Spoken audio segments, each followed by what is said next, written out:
Hi. Hello. അതെ, ഇന്നുണ്ടല്ലോ നമ്മുടെ ആയുധ വെച്ചുള്ള കളിയാണ്. അതെ, പിന്നെ ഒരു പ്രത്യേക കാര്യം പറയാനുള്ളത്, കുറെ പേര് വീഡിയോസ് കാണുന്നൊക്കെ ഉണ്ട്, പക്ഷെ സബ്സ്ക്രൈബ് ചെയ്യുന്നില്ല. അപ്പൊ കാണുന്നവര് നമ്മള് ശരിക്കും നിങ്ങള് ഒരു 10-20 വീഡിയോസ് ചെയ്തിട്ടുള്ളൂ. നിങ്ങൾക്ക് മറ്റേ 10,500 വ്യൂസ് ഒക്കെ കിട്ടിയിട്ടുണ്ടായിരുന്നു. സന്തോഷം കിട്ടോ നിങ്ങൾക്ക്. നിങ്ങളെ പ്രോത്സാഹിപ്പിക്കേണ്ടത് നിങ്ങൾക്ക് അറിയാം. എന്നിരുന്നാലും നിങ്ങൾ ഒന്ന് നിങ്ങളെ സബ്സ്ക്രൈബ് ചെയ്ത്, ഒന്ന് ഷെയർ ചെയ്ത്, ലൈക്ക് ചെയ്ത്, കമന്റ് ഇട്ട് ഞങ്ങളൊന്ന് പ്രോത്സാഹിപ്പിക്കണം കേട്ടോ. അതെ, പിന്നെ പറയുന്ന കേട്ടു, നിങ്ങൾ എപ്പോഴും ഇങ്ങനെ ടോക്ക് മാത്രമാണോ, വല്ല ചാലഞ്ചോ വല്ല അങ്ങനെ എന്തെങ്കിലുമൊക്കെ ചെയ്യും, ഒരു ഇൻട്രസ്റ്റിംഗ് ആയിട്ട് എന്നൊക്കെ പറഞ്ഞു. അപ്പൊ നമ്മള് ഇന്ന് വന്നിട്ടുള്ളത് ചെറിയൊരു ചലഞ്ച് കൂടിയിട്ടാണ് കേട്ടോ. എങ്ങനെയാവോ എന്താന്നൊന്നും നമുക്ക് അറിയില്ല. ഫസ്റ്റ് ടൈമാണ് ഈ സംഭവം ചെയ്യുന്നത്. എന്തായാലും ഇത് നിങ്ങൾക്ക് ഇഷ്ടപ്പെടാണെങ്കിൽ എന്തായാലും കമന്റ് ഇട്ടോളൂ കേട്ടോ. അതായത് ഞങ്ങള് കല്യാണം തണ്ണിമത്തൻ, നമ്മളിപ്പോ ചൂടുകാലാണ്, ഏറ്റവും ബെസ്റ്റ് ആണ് തണ്ണിമത്തൻ. നമുക്ക് ജ്യൂസ് കുടിക്കാം, തണുവിനും വിശപ്പിനും ദാഹത്തിനും ഒക്കെ ബെസ്റ്റ് സാധനം തണ്ണിമത്തൻ. അപ്പൊ നിങ്ങൾ ഈ തണ്ണിമത്തൻ കൊണ്ട് നിങ്ങൾ രണ്ടുപേരും ഒരു 3 ഷേപ്പ് ഉണ്ടാക്കാണ്. അത് കുറച്ച് സെക്കൻഡിനുള്ളിൽ ഞങ്ങൾ 3 ഷേപ്പ് ഉണ്ടാക്കുക. അതാണ് നമ്മുടെ ടാസ്ക്. ലാസ്റ്റ് നമുക്ക് കാണാട്ടെ, നമുക്ക് സ്റ്റാർട്ട് ചെയ്യാം. അയ്യോ, ഇതിപ്പോ എങ്ങനെ മുറിക്കലുണ്ട്? ഒരു ബേക്കറിക്കാരിക്കാണ് ഇതറിയാട്ടെ. എനിക്ക് വലിയ പിടിയൊന്നുമില്ല കേട്ടാ, ഇതെന്താ ചെയ്യണ്ടേന്നുള്ളത്. ഇതിപ്പോ എനിക്ക് തിന്നാണ് തോന്നണേ. എന്താ നമുക്ക് ഇതെന്താ ചെയ്യാ, എനിക്ക് വലിയ പിടിയില്ലാത്ത എനിക്ക് മറ്റേ സാധനം ഓർമ്മ വന്നു. നമ്മുടെ മഴവില്ല് സെറ്റ് ചെയ്യാം. മഴവില്ല്, ഓ മൈ ഗോഡ്. മഴവില്ലിന് 7 കളറുണ്ട്. ഇതിൽ 7 കളർ വരുമോ? ഇത് മറ്റേ മൊബൈലിലൊക്കെ ഓരോരുത്തർ ചെയ്യണത് ഭയങ്കര ഈസിയല്ലേ, നമുക്ക് വിചാരിച്ച പോലെയല്ല. കളി കുറച്ച് പക്ഷെ ഉണ്ടല്ലോ ദിവ്യ, ഇതിങ്ങനെ ഉണ്ടാക്കുമ്പോഴേ ചിലപ്പോ നന്നാവുകയാണെങ്കിൽ ഒരു പുതിയൊരു ഷേപ്പ് വരും. ഇല്ലേ?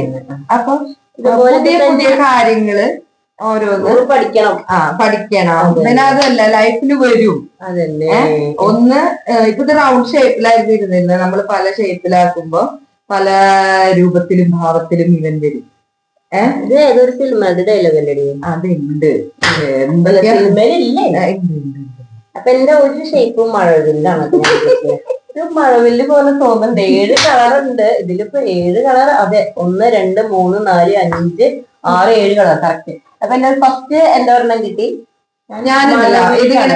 കഴിക്കുന്ന ഷേപ്പാട്ടാ ഞാൻ ഉണ്ടാക്കിയത്. ഞാൻ ഒന്ന് മഴവില്ല് ഉണ്ടാക്കി. ഇനി അടുത്തത് വേറൊരു ഷേപ്പ്. ഞാൻ ഇങ്ങനെ ഒരു ഷേപ്പ് ഉണ്ടാക്കി വെച്ചത്. എന്റെ 2 കഴിഞ്ഞൂട്ടാ. നീ ഭയങ്കര വീക്കാണ് കേട്ടോ. എന്റെ ഇങ്ങനത്തെ കാര്യമൊന്നും നമുക്ക് അത്ര വലിയ പിടിയില്ല കേട്ടാ. ഇനി എന്താ ചെയ്യാ? എനിക്കറിയില്ലട്ടോ, നീയോ അവിടെ ഇടിയോള് കൊണ്ടുവന്നിട്ട്. നമ്മുടെ മറ്റേ സിനിമയില് പറയാറില്ലേ സലീംകുമാർ, ചേഞ്ച് വേണം. ചേഞ്ച് ആയിപ്പോത്. ഇതിപ്പോ വല്ലാതെ ചേഞ്ച് ആയിപ്പോയി. ഇതിപ്പോ എങ്ങനെ വെക്കുന്നില്ല. ഇങ്ങനെ വെച്ചാലോ. എന്റെ 3 ഷേപ്പ് ഞാൻ ബട്ടർഫ്ലൈ ആക്കുന്ന പരിപാടിയാണ്. ബട്ടർഫ്ലൈ ആവോന്നൊന്നും എനിക്കറിയില്ല. ഇതിലിപ്പോ ബട്ടർഫ്ലൈ വിളിക്കുന്നില്ലേ? ഇതിങ്ങനെ ഇരുന്നോട്ടെ. അതല്ലടി, ആ ബട്ടർഫ്ലൈയുടെ മുകളിലുള്ള കുറെ സംഭവങ്ങളില്ലേ, ആ ചിറകിന്റെ അവിടെ ഉള്ളത്, അതാണ് ഞാൻ ഉദ്ദേശിക്കണേ കേട്ടോ. അത് വന്നോ? നീ നോക്കി വെക്കുന്നു. അയ്യോ, എനിക്കിതൊന്നും വലിയ പിടിയില്ല കേട്ടാ. ഞാനിങ്ങനെ എടുത്ത് കഴിക്കുന്ന ഷേപ്പാട്ടാ ഞാൻ ഉണ്ടാക്കണേ. ഞാനിങ്ങനെ ഈസി ആയിട്ട് എടുത്ത് കഴിക്കാൻ പറ്റുന്നത്. അല്ലെങ്കിൽ എനിക്ക് കഴിക്കേണ്ട കാര്യം മാത്രമേ നീ ശ്രദ്ധിക്കാറുള്ളൂ. അതിപ്പോ നീ പറയുന്നത് എനിക്കറിയാം. നമ്മ രണ്ടാളെ കണ്ടാലും അതിനൊരു ക്ഷാമമില്ല. എന്റെ കൊയ്യുടി, എനിക്ക് ഒറ്റ കണ്ണുള്ളൂടി. ഇത് വരുന്നില്ല കേട്ടാ. അല്ല എന്നാലും കുഴപ്പമില്ല. ഞാൻ അയ്യോ എന്നെ കണ്ണ് വെക്കട്ടേട്ടാ. ഇത് കണ്ണായാലില്ലേ? ഞാനിത് അതാ ഉണ്ടാക്കിയിട്ടുണ്ട്. ഇതെന്താ കോമണ്ണ് പോലെ അതിലൂടെ എന്റെ കണ്ണ് നോക്ക്. കുഴപ്പമില്ല, നല്ല ഭംഗിയുണ്ട്. അല്ലെങ്കിൽ ഞാൻ എനിക്ക് ഭയങ്കര കലണ്ട്. നീ എന്താ ഉണ്ടാക്കുക നോക്ക്. ഞാനപ്പൊ 3 സാധനം ഉണ്ടാക്കി. എന്റെ ഫസ്റ്റ് കഴിഞ്ഞു കേട്ടാ. അപ്പൊ ഇതിൽ ഞാനാണ് വിജയിച്ചിരിക്കുന്നത്. അത് ശരിയായിരിക്കും. എനിക്കിനി ഉണ്ടാക്കാൻ അറിയില്ല കേട്ടോ, പ്രത്യേകിച്ച്. ഇനി എന്താ ഉണ്ടാക്കുക? ഇപ്പൊ നമുക്കൊരു കാര്യം മനസ്സിലായോ. ഈ കൊരങ്ങന്റെ കയ്യിൽ പൂമാല കിട്ടാൻ പോയിട്ടുണ്ട്. അതുപോലത്തെ അവസ്ഥയിലാണ് ഇപ്പൊ ഞാനിരിക്കുന്നത്. ഇപ്പൊ ഈ തണ്ണിമത്തൻ എത്ര ഭംഗിയില് ഉണ്ടാക്കണമെന്ന് നമ്മൾ വിചാരിച്ചാൽ നടക്കും. അതുപോലെ തന്നെയാണ് നമ്മുടെ ലൈഫും. നമ്മുടെ ലൈഫ് എത്രത്തോളം ഭംഗിയാക്കണമെന്ന് നമ്മളാണ് തീരുമാനിക്കേണ്ടത്. അത് നമ്മുടെ കയ്യിൽ കിട്ടിയ ലൈഫിനെ എത്രത്തോളം നല്ല ഭംഗിയില് നമ്മുടെ ബൈബിളില് പറഞ്ഞില്ലേ, കുശുവിന്റെ കയ്യിൽ കളിമണ്ണ് പോലെയാണ് നമ്മള്. അപ്പൊ ആ കളിമണ്ണിൽ നമുക്ക് എങ്ങനെ വേണമെങ്കിലും മോഡിഫൈ ചെയ്തെടുക്കാം. അത് നമ്മളാണ് തീരുമാനിക്കേണ്ടത്. നമ്മുടെ ലൈഫ് നമ്മൾ എങ്ങനെ അത് മോഡിഫൈ ചെയ്തെടുക്കണം. അപ്പൊ ഇതിന് എന്ത് മനസ്സിലായി നമുക്ക്? ഒന്ന്, നിനക്ക് ഉണ്ടാക്കാൻ അറിയില്ലാന്നും എനിക്ക് ഉണ്ടാക്കാൻ അറിയാമെന്ന് അത് മനസ്സിലായി. ഒന്നാമത്തെ കേസ്. ഒന്ന്, നമ്മള് ഭംഗിയിലും ഉണ്ടാക്കാം, ഭംഗി ഇല്ലാണ്ട് ഉണ്ടാക്കാം. അപ്പൊ നീ പറയുന്നത് എന്റെ ഭംഗിയുണ്ടെന്നാണ് ഭംഗിയുണ്ട്. ഇത് നിങ്ങൾ കണ്ടിട്ട് ഇതിന്റെ കമന്റ് ഇട്ടോട്ടാ, ആരാ നന്നായി ചെയ്തേക്കണെന്ന് ഒരു കമന്റ് ഇട്ടോട്ടാ. അപ്പൊ ലൈഫ് എന്ന് പറയുന്നത് നമുക്ക് ഒരു സാധനം കയ്യിൽ കിട്ടിക്കഴിഞ്ഞാല് ഭംഗി ഇല്ലാണ്ടേ ഉണ്ടാക്കാം, ഭംഗി ഉള്ളതായിട്ടും ഉണ്ടാക്കാം.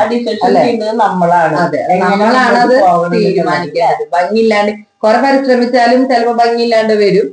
ചിലപ്പോ കുറച്ച് പരിശ്രമിക്കുമ്പോഴും പെട്ടെന്ന് നല്ലതായിട്ട് വരും ലൈഫ്. അപ്പൊ ഒരു സാധനം കിട്ടിക്കഴിഞ്ഞാൽ നമുക്കത് ഓക്കെ ആവില്ല എന്ന് വിചാരിച്ചാലും ചിലപ്പോ അത് ഓക്കെ വരും. ലൈഫായാലും അങ്ങനെ തന്നെയാണ്. Okay, thank you, by.